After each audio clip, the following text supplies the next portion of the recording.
It's a summer of extreme heat around much of the world. I know what that feels like. In Uttar Pradesh, India, where I grew up, temperatures easily soar upward of 120 degrees in May and June, but few people have access to an air conditioner. With a per capita income of around $1,000 a year, many people in this part of the country can't afford to buy an AC unit or pay the power bills that come with using one. So how do people keep cool? People in India and other countries across the global south have long figured out ways to deal with horrible heat.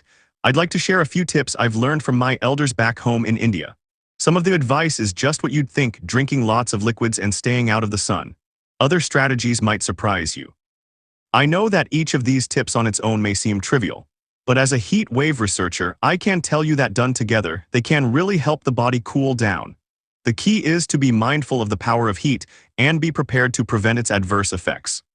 And remember, upon seeing any signs of heat stroke like fever, headache, nausea, confusion, or weakness, call an ambulance ASAP and get medical help. Use ice packs while waiting to be treated at the hospital. Seriously, folks, don't delay. Heat stroke can be fatal. Drink lots of liquids. It doesn't have to be water. One of the childhood lessons seared into my head was to always be aware of your hydration status. And drink water, even in small sips, as soon as you do any physical activity. Carrying a water bottle when going out is not just common sense but is life-saving. Some of the drinks that are popular in India can help replenish the electrolytes lost in sweat, as well as keep your body hydrated. We quench our thirst with fruity drinks like sugarcane juice, coconut water, and a tangy and raw mango juice called amkapana. Made from boiled and blended tart raw mangoes, amkapana replenishes electrolytes lost in sweat. Pramita mix is available from online vendors and in ethnic grocery stores. Just add chilled water and enjoy. In India, we also like cooling milk-based drinks like lassi, a yogurt beverage popular in the summertime, and buttermilk. And eat something. Another lesson was to never go out on an empty stomach. Always eat something. A cucumber, which contains dissolved electrolytes, or a pineapple snack will do the trick. In India, we'll sprinkle black salt on a cucumber, adding to its restorative powers. Shower power. If you feel hot, take a cold shower or at least periodically splash water on your face and hands and douse your head in water. That'll bring down body temperature. You can also play with water. When I was a kid in India, I'd have water balloon fights with neighborhood kids, or we'd fill a tub with water and splash it on each other in the backyard. Find a cool spot to chill out. Seek out the coolest parts of the building where you live and make that the place where you sleep or hang out. Because heat rises, lower floors in a multi-story house are cooler. Verandas are shady and airy. During the day, block out the sunlight with heavy curtains, turn on any fans you have, and don't be afraid to move furniture around in your quest for coolness. Back in Uttar Pradesh, we used to scoot our beds closer to the windows so we could catch a breeze while we slept. Take inspiration from architecture. Among many architectural innovations is a building design called yali, meaning simply a net in Hindi and Urdu. Think of the Taj Mahal. It's basically a way of turning a stone wall into a lattice screen by carving geometric patterns with a series of small openings rather than a solid wall. This stone screen blocks direct sunlight and also causes air to speed up as it passes through the holes. Now, it's true there's no way you can rebuild your house in the style of the Taj Mahal, but you can take inspiration from another architectural ploy.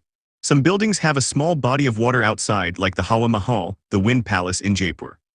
Wind enters the palace through the yelly holes in the 1,000 windows and picks up moisture from the courtyard water body. The humid wind then moves toward the palace's 1,000 windows and cools down the inside air. A nifty trick to bring in cool, humid air is to hang a curtain woven from grass on the door. Sprayed with water, it converts the hot air into a cool breeze. A special fragrant grass called kuss is used for this purpose in India. I've also seen curtains made of fine bamboo, offering protection from direct sunlight, with a fine wet cloth added on the inside for cooling, or a heavy dampened cloth curtain will do the job. The swamp cooler effect. The ubiquitous swamp cooler works best in low humidity settings.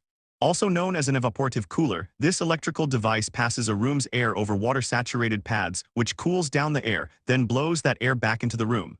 These devices are cheaper than air conditioners and use less energy. You can even make one yourself. Wear airy and light-colored clothing. Rabari people, a nomadic tribe in western India, and many other tribal communities use small mirrors on their clothes to reflect sunlight. Besides the use of cotton and linen fabrics for their clothing, both materials are cooling because they have big pores in their woven threads that allow for air circulation. Their choice of color in their clothes is ingenious. They cleverly make use of the fact that black not only takes in heat faster than white, but that it also gives off heat much faster than white. Due to the nature of their work, women frequently go in and out of their tents while men grazing livestock stay out for longer durations. Therefore, to stay cool, it makes sense for women to wear darker colors. These hues cool down fast as soon as women go indoors, and men to wear lighter colors, which heat up more slowly than darker colors during prolonged outdoor stays. Embrace the shade whether you are working outdoors or walking down the street. Stay in the shade provided by trees. The actual air temperature is the same as in the sun, but your skin won't absorb the sun's rays and cause your body to heat up. Thanks to our forefathers for planting trees for us. And we return the favor by planting trees now, even when we know we aren't going to enjoy that shade in our lifetime. Our kids will, and that's what makes us a civilization.